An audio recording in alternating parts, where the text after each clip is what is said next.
యేసు ఏలీ ఏలీ ఏలీ లామా సబాక్తాని బిగ్గరగా కేక వేశాను. ఏలీ ఏలీ అని పిలుస్తూ ఉన్నాడు. ప్రియమైన దేవుని బిడ్డలారా, అక్కడ ఎంతగా గొంతెత్తి దేవునికి మొరపెడుతున్నాడంటే అక్కడ ఎడబాటు కనిపిస్తుంది.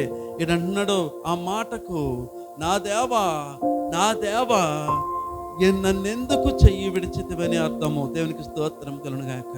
హల్లెలూయా. ఇక్కడ ఎడబాటు కనిపిస్తుందో ప్రియమైన దేవుని బిడ్డలారా.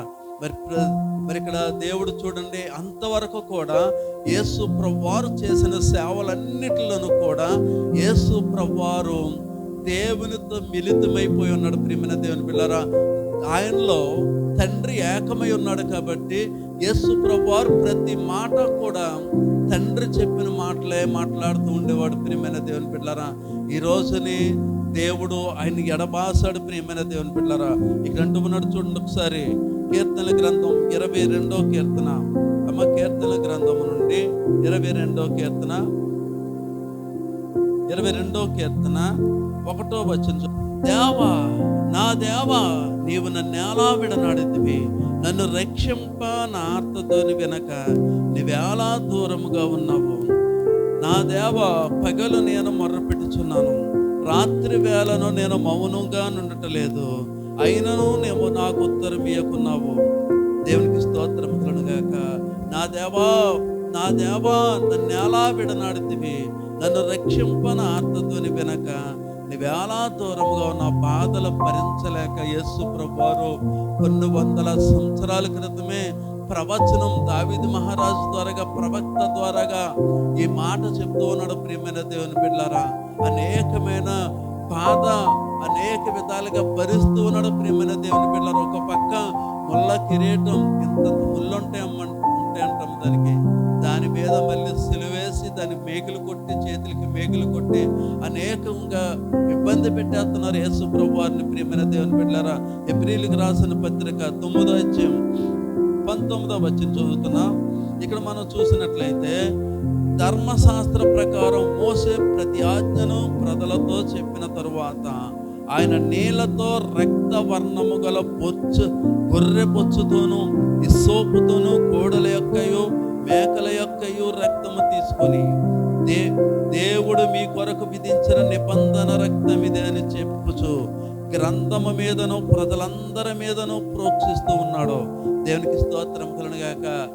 మరి అమ్మా, ఇక్కడ అంటూ ఉన్నాడు, ఒకసారి మనం ఆలోచించుకుంటే, దేవుడు మీ కొరకు విధించిన నిబంధన రక్తం ఇదే అమ్మా అని చెప్పుచు గ్రంథము మీదను ప్రజలందరి మీదను ప్రోక్షించను. ఆ రక్తం మరి ఏం చేస్తుంది? కోడెల రక్తము, అనే మేకల రక్తం. ఈ రక్తం మనిషి యొక్క పాపాన్ని కొట్టేసిందంటే మనిషి యొక్క పాపం తీసివేయలేదు. ప్రియమైన దేవుని బిడ్డలారా, మరి మనిషి యొక్క పాపం తీసివేయాలంటే దేవుడు ఆలోచించాడు. ప్రియమైన దేవుని బిడ్డలారా, తన ఏక కుమారుణ్ణి లోకానికి పంపించి ఆయన యొక్క రక్తము ద్వారాగా మనల్ని ఏం చేశాడు తెలుసా? శుద్ధి చేశాడు. ప్రియమైన దేవుని బిడ్డలారా, దేవునికి స్తోత్రము కలుగునుగాక. యెషయా 53:5 అధ్యాయం చదువుకుందాం. మన అతిక్రమములను బట్టి అతడు గాయపరచబడెను, మన దోషములను బట్టి నలుగొట్టబడెను, మన సమాధానార్థమైన శిక్ష అతని మీద పడెను, అతడు పొందిన దెబ్బల చేత మనకు స్వస్థత కలుగుతున్నది. దేవునికి స్తోత్రం కలుగునుగాక. యేసు ప్రభువారు లోకానికి ఎందుకు వచ్చాడంటే ఆయన యొక్క దెబ్బలలో మనకు స్వస్థత ఉన్నది. ప్రియమైన దేవుని బిడ్డలారా, మన అతిక్రమములను బట్టి అతడు గాయపరచబడెను. మనము చేసిన పాపాన్ని బట్టి, మనము తిరస్కరించిన దేవుని తిరస్కారాన్ని బట్టి, మనం చేసిన దుష్ట క్రియలను బట్టి దేవుడు ఏం చేశాడు తెలుసా? ఆయన కుమారుని మీద పెట్టాడు మన పాపాలన్నీ కూడా. మరి ఆయన కుమారుని మీద మన పాపాలన్నీ పెడితే మనం ఆయన ఎలా స్తుతించాలి? ఆయన మన కోసం ప్రాణం పెట్టాడు. ఆయన మన కోసం అనేక విధాలుగా శ్రమ పడ్డాడు.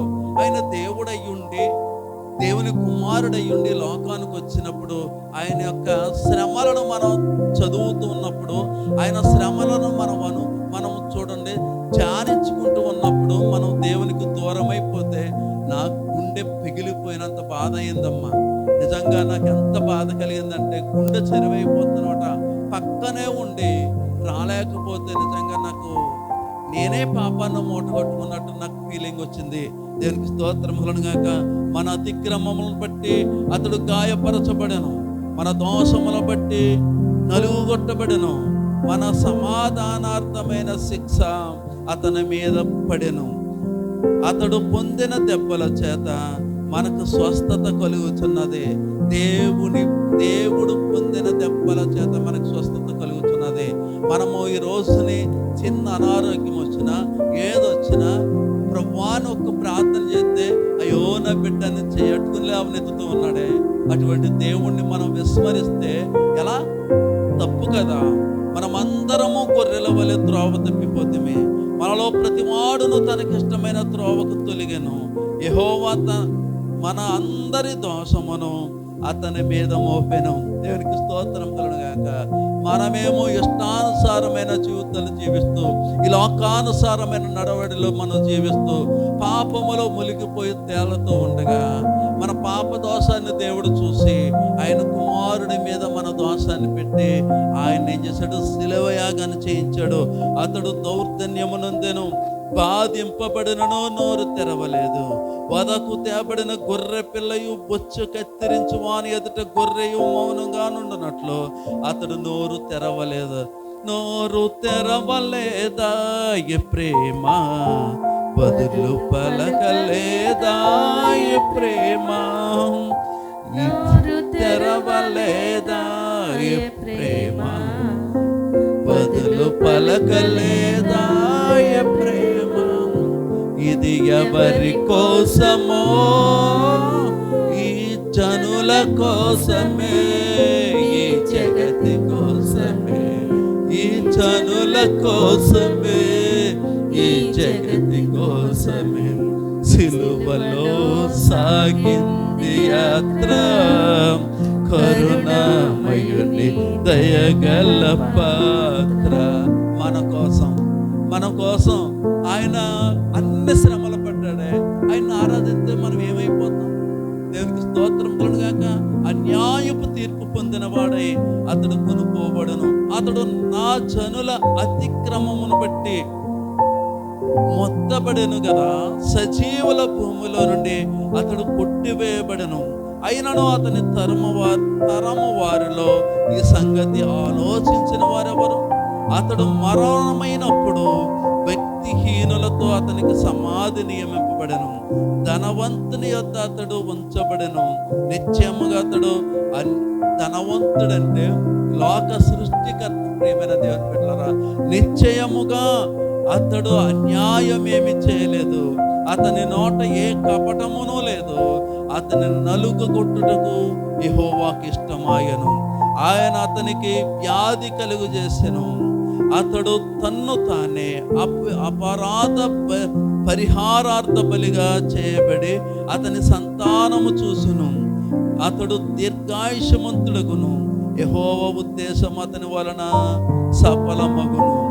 అతడు తనకు కలిగిన వేదనను చూసి తృప్తి నొందును. నీతిమంతుడైన సేవకుడు జనుల దోషములను భరించి తనకున్న అనుభవ జ్ఞానము చేత అనేకులు నిర్దోషులుగా చేయును. దేవునికి స్తోత్రం కలుగును గాక. హల్లెలూయా. యేసు ప్రభువారు ఈ లోకాన్ని సృష్టించిన వాడు, మనలను సృష్టించిన వాడు, మన కోసం, మన పాప భరితమైన జీవితం కోసం ఈ లోకానికి వచ్చి అనేకమైన శ్రమలు పడి మరణించాడు. ప్రియమైన దేవుని బిడ్డలారా, దేవునికి స్తోత్రం కలుగును గాక. హల్లెలూయా, హల్లెలూయా. 2వ కొరింథీయులకు రాసిన పత్రిక 5వ అధ్యాయం 21వ వచనం చదువుకుందాం. 2వ కొరింథీ 5వ అధ్యాయము 21వ వచనం చదువుకుందాం. ఎందుకనగా మనం ఆయన యందు దేవుని నీతి అగునట్లు పాపమెరుగని ఆయనను మన కోసము పాపముగా చేశాడంట. దేవునికి స్తోత్రం కలుగును గాక. ఏడంటూ ఉన్నాడు ప్రియమైన దేవుని బిడ్డలారా, ఎందుకనగా మనం ఆయన యందు దేవుని నీతి అగునట్లు పాపమెరుగని ఆయనను మన కోసము పాపముగా చేశాడని దేవుని యొక్క వాక్యం సెలవిస్తుంది. ప్రియమైన దేవుని బిడ్డలారా, పాపం ఎరుగడైన ఆయన పరమ పవిత్రుడై ఉన్నాడు. ప్రియమైన దేవుని బిడ్డలారా, అటువంటి పవిత్రుణ్ణి మన పాపము నిమిత్తము ఆయనను సిలువ యాగానికి తండ్రి అప్పగించాడు. మన మీద జాలి చేత. ప్రియమైన దేవుని పిల్లరా, ఈ వాక్యాన్ని, ఈ మాటలను దేవుడు దీవించును గాక. ఆమేన్.